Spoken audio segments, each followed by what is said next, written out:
चला गया, हमें दुख दर्द तो हमें है। अगर उनके परिवार का कोई सदस्य जाता इस तरह से, वो इन्वेस्टिगेशन करती या नहीं? नमस्कार, आप सभी का स्वागत है एक्सेलशियर न्यूज में। गवर्नमेंट हॉस्पिटल्स की बात करें तो वो हमेशा से सुर्खियों में रहे हैं। कहीं ना कहीं नेग्लिजेंस के केसेस जो हैं हमारे सामने आ रहे हैं, लेकिन एक्शन की बात करें तो एक्शन जो है ना के बराबर जो है हमें देखने को मिलता है। वक्त आ गया है प्रशासन को सख्त कदम उठाने चाहिए, हमारी गवर्नमेंट को जो है सख्त कदम उठाने चाहिए। इस वक्त तस्वीरें हम आपको अनंत नगर से दिखा रहे हैं, एक ऐसे परिवार से दिखा रहे हैं जिन्होंने अपने परिवार का सदस्य नेग्लिजेंस के कारण जो है वो खो दिया। जी हाँ, ये मामला जो है सुपर स्पेशलिटी हॉस्पिटल का है, लिफ्ट का है। लिफ्ट में एक महिला फंस जाती है और उसके बाद जो है उनकी दर्दनाक मौत हो जाती है। इस वक्त मैं उसी परिवार में हूँ। परिवार जो है इस वक्त आप देख सकते हैं कि काफी सदमे में है। जानने की कोशिश करते हैं कि आखिर ये पूरा मामला क्या है। सर, इस वक्त मैं समझ सकता हूँ कि आपकी हालत नहीं है बातचीत करने की, लेकिन फिर भी मैं दर्शकों के लिए जानना चाहूँगा ताकि सरकार जो है कुछ कदम उठाए ताकि भविष्य में ऐसी घटना को रोका जा सके। क्या है ये पूरा मामला? मामला ये है कि मैं हार्ट पेशेंट हूँ और मेरी एंजियोग्राफी जो है 3 नवंबर को होनी थी। तो 1 नवंबर सैटरडे को मैं वहाँ 9:45 पे एडमिट हुआ। उसके बाद नर्स ने मेरे ब्लड सैंपल्स निकाले और उन्होंने बोला कि अटेंडेंट जाएगा। मेरी वाइफ मेरे साथ थी, कंचन अरोड़ा। वो ब्लड सैंपल लेके गई और उसके बाद वो लिफ्ट में फंस गई। जो हमें पता लगा कि पहले उन्होंने बोला कि फेंट हो गई है, आपकी वाइफ गिर गई है। तो वो एक्चुअली वो lift was not working properly. Lift के साथ कोई गार्ड नहीं था, lift was out of order और उसमें उसने पाँव रखा है, लिफ्ट चल पड़ी और वो उसकी गर्दन, उसने बाहर निकलने की कोशिश की होगी तो उसकी गर्दन उसमें फंस गई और उसका ब्रेन डेड हो गया।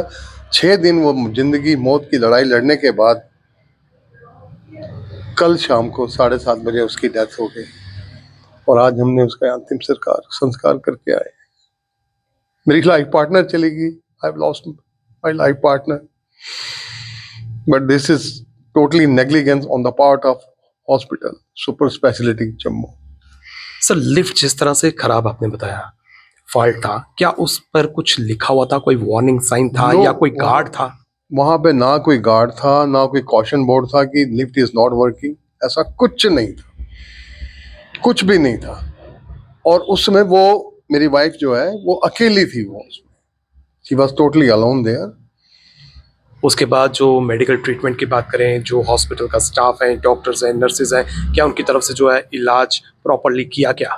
वो तो बेसिकली हम लोग मेडिकल फर्टिलिटी से तो नहीं है, लेकिन ठीक हुआ इलाज तो मेरे को लग रहा है जहाँ तक। लेकिन उसको इतना डैमेज हो चुकी थी उसका, तो उसकी वजह से वी लॉस्ट हर लाइफ। तो आप देख सकते हैं कि ये जो मामला है ये बिल्कुल नेग्लिजेंस का है। जो हॉस्पिटल का एडमिनिस्ट्रेशन है उसको जो है बिल्कुल ध्यान रखना चाहिए। अगर लिफ्ट में किसी भी तरह का कोई भी फॉल्ट है या फिर किसी भी इंफ्रास्ट्रक्चर की हम बात करें, अगर कुछ फॉल्ट है तो उसको तुरंत जो है रिपेयर करवाना चाहिए, क्योंकि आप देख सकते हैं एक प्रीशियस लाइफ जो है वो हमने खो दी है।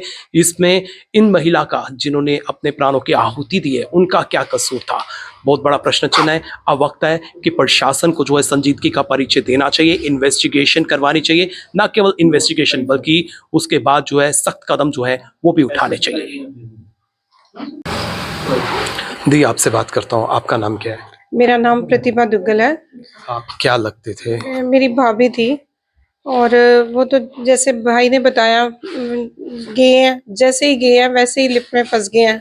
वो लिफ्ट थोड़ी ना हैंग टू डेथ हुई है एक किस्म की, इतनी बुरी तरह से फंसी हुई थी। और किसी ने हमें ये नहीं बताया कि कोई पिक्चर, कोई वीडियो, कोई सीसीटीवी फुटेज, इतना बड़ा हॉस्पिटल है, वहाँ पे कैमरेज तो होने चाहिए थे, हर एंगल से कैमरेज होने चाहिए थे। बट मैंने देखा एक ही कैमरा है वहाँ पे, जो सामने खड़ा होगा बस वही दिखाई देगा, अंदर वाला कोई जाते हुए कुछ नहीं दिखाई देगा।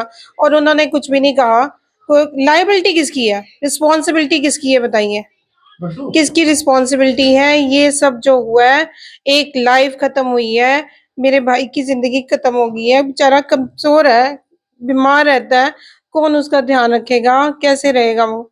जो हमें तो चला वही गया लगता है है। उसको तो वापस नहीं लाया जा नहीं सकता, ला सकते। लेकिन प्रशासन से आप क्या अपील करना चाहती हैं? मैं अपील चाहती हूँ कि इन्वेस्टिगेशन होनी चाहिए, प्रॉपर इन्वेस्टिगेशन होनी चाहिए कि क्यों हुई ऐसी घटना, ऐसी होनी चाहिए क्या, क्यों हुई ऐसी घटना हमारे जम्मू में हम तो पहली दफ़ा गए, मैं अकेली जब गई हूँ लिफ्ट में, आपको मैं अपना एक्सपीरियंस बताती हूँ। जैसे मैं एंटर हुई हूँ, मैंने बटन दबाया है, लिफ्ट बंद नहीं हुई है और वहाँ बटन दबा हुआ है और ऐसे गूं गूं गूं की आवाज़ आ रही थी।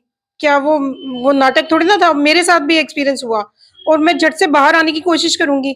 मुझे ऐसे लगा कहीं मैं नहीं फंस जाऊं। मैं तो कंचन भाभी के ब्लड सैंपल लेके आई थी नीचे देने के लिए। मुझे लगा मैं नहीं फंस जाऊं कहीं बाहर निकलते हुए। मुझे इतना डर लगा। इवन वहां के एम्प्लॉयज भी डरते हैं उस लिफ्ट में जाते हुए। मेरे साथ मेरे डॉक्टर साहब आए थे, मेरे फैमिली डॉक्टर हैं, तो वो भी आए जब पेशेंट को देखने। मैंने उन्हें रिक्वेस्ट की आने के लिए, तो वो आए, तो मेरे साथ वो लिफ्ट में नहीं चढ़े। मतलब इसका मतलब उनके एम्प्लॉयज भी डरते हैं इस लिफ्ट से। एवरीबॉडी हिज नोज, मतलब हर बंदे को पता था ये कि कैसी लिफ्ट की वर्किंग है। जब जब आप लोग लिफ्ट की तरफ आगे बढ़ रहे थे, क्या आपको किसी ने वार्न नहीं किया, रोका नहीं? वहां पर इतना स्टाफ होता है। बिल्कुल भी नहीं, बिल्कुल भी नहीं। वहां पे कोई लिफ्ट मैन नहीं रहता है। After this incident happened, after that वहां पे दो लिफ्ट मैन रहे हैं, बाहर भी हैं अंदर भी हैं। अब क्यों मतलब एक वेट करना होता है कोई ऐसा इंसिडेंट हो जाए किसी के साथ, उसके बाद अवेकन होना चाहिए। एडमिनिस्ट्रेटर का फर्ज नहीं है कि बार बार उसका टेक्निकल चेकअप होना चाहिए। इंपॉर्टेंट है लिफ्ट कितना बड़ा उसके ऊपर प्रेशर होता है, लिफ्ट प्रेशर से चलती है।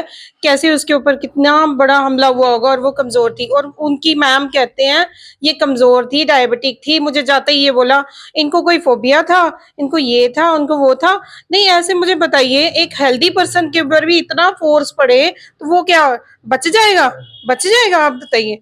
कोई मोटा इंसान भी जब उसके ऊपर इतनी फोर्स से चलती है, ये लिफ्ट चलती है, तो वो बचेगा? वो नहीं बच सकता। और वहां के एम्प्लॉयज कह रहे थे ये बड़ी दुर्घटना, ओ ये तो 2 पीस में कट जानी थी, पता नहीं कैसे बच गई। अभी है वो, ऐसे मुझे कह रहे थे अभी है।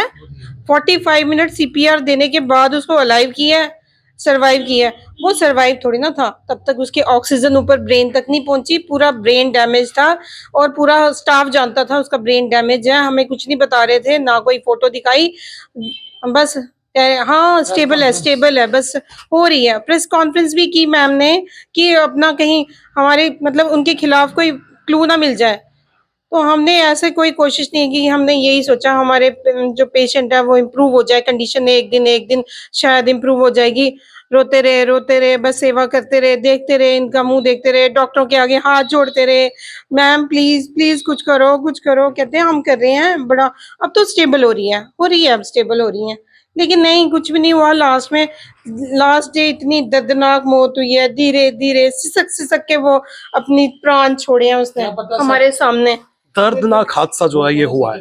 कई तरह के प्रश्न चिन्ह जो है वो खड़े हो चुके हैं। मैं आपको तस्वीरों में दिखाने की कोशिश करूंगा किस तरह से महिला जिनका नाम कंचन अरोड़ा था वो किस तरह से लिफ्ट में फंसी थी, और उसके बाद जो है आप देख सकते हैं कि यहाँ पर जिम्मेदारी लेनी चाहिए थी प्रशासन को, अभी तक उन्होंने नहीं ली है। कहीं ना कहीं नेग्लिजेंस है, बहुत बड़ा नेग्लिजेंस है, और हर बार जो है कई तरह की खबरें उभर कर सामने आती हैं, लेकिन बिल्कुल रवैये की बात करें तो प्रशासन का रवैया जो है बिल्कुल भी सख्त नहीं है। प्रशासन को सख्त कदम उठाने होंगे।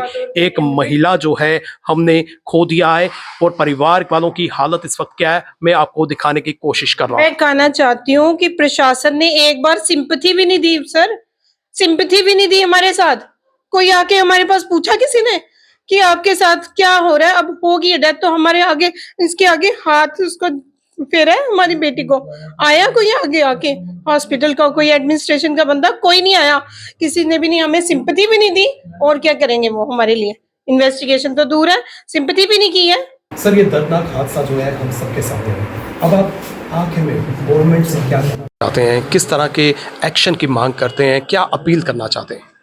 हम सिर्फ यही एक्शन चाहते हैं कि इस इंसिडेंट की प्रॉपर इन्वेस्टिगेशन हो, ये देखा जाए कि ये हुआ क्यों हुआ, और आगे इसको रोकने के लिए आगे हम क्या कदम उठा सकते हैं ताकि ऐसा हादसा दोबारा किसी के साथ ना हो। एक प्रेशियस लाइफ चलेगी, एक फैमिली का एक मेंबर चले जाता है तो फैमिली टूट जाती है बिल्कुल। ऐसा होने के बाद उस फैमिली का क्या हाल है ये आप समझ सकते हो, कितनी दर्दनाक चीज़ें होती हैं ये, और कितने दर्द सहा है इस पीरियड के दौरान जब उनको इंजरी हुई और जब उनकी डेथ हुई है। इस दौरान कितने पेन और कितना ट्रॉमा हम लोगों ने सहा है, ये हम भी कोई हमारी जगह पे बैठ के सोचे उसको महसूस होगा कि क्या इन्होंने सहा होगा।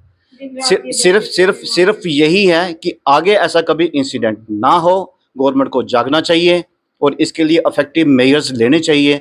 ये नहीं है कि कोई इंसिडेंट होगा हम जागेंगे, थोड़े दिन के लिए जागेंगे और फिर सो जाएंगे और फिर हम एक वेट करेंगे कि अगला इंसिडेंट कब होगा, फिर हम जागेंगे। गवर्नमेंट की ओर से ऐसी, चाहे ये वाली बात ही नहीं, किसी भी मसले पे ऐसी बात नहीं होनी चाहिए कि इमीडिएटली उसकी एक्शन हो। जो भी रिस्पॉन्सिबल बंदे थे, जो भी अकाउंटेबल बंदे थे, उन पे एक्शन होनी चाहिए ताकि ऐसा मसला कभी दोबारा ना हो और ऐसी किसी और बंदे को नुकसान ना हो। सबसे बड़ा प्रश्न ये है कि ये मामला हुआ क्यों। अगर लिफ्ट खराब थी तो वहाँ पर कोई डिपार्टमेंट का अधिकारी या फिर हम गार्ड की बात करें, वो वहाँ पर तैनात क्यों नहीं था? वहाँ पर वार्निंग साइंस क्यों नहीं लगाए गए थे? वहाँ पर लोगों को रोका क्यों नहीं गया था? अगर आपको पता था कि लिफ्ट जो है वो खराब है, इसमें टेक्निकल फॉल्ट है, तो आपने एक पेशेंट को उस लिफ्ट की तरफ आगे क्यों बढ़ने दिया? आज हमने उस महिला को खो दिया है जो अपने हस्बैंड का इलाज करवाने के लिए जो है सुपर स्पेशलिटी अस्पताल में आई, और किसने सोचा था कि वो खुद ही जो है इस दुनिया को अलविदा कह देगी। वक्त आ गया है, प्रशासन को नींद से जागना होगा और जहां जहां भी कोताही हुई है, जहां जहां भी कमियां हैं, इसको दुरुस्त किया जाए ताकि ऐसे इंसिडेंट जो है दोबारा उभर कर सामने ना आए। फिलहाल उम्मीद करेंगे कि प्रशासन जो है कोई सख्त कदम उठाएगा, जांच की जाएगी और इस परिवार को न्याय दिलाया जाएगा। फिलहाल नितिन कनोत्रा और मुझे यानी कि रितेश गुप्ता को दीजिए इजाजत और आप देखते रहें एक्सेल्सियर न्यूज।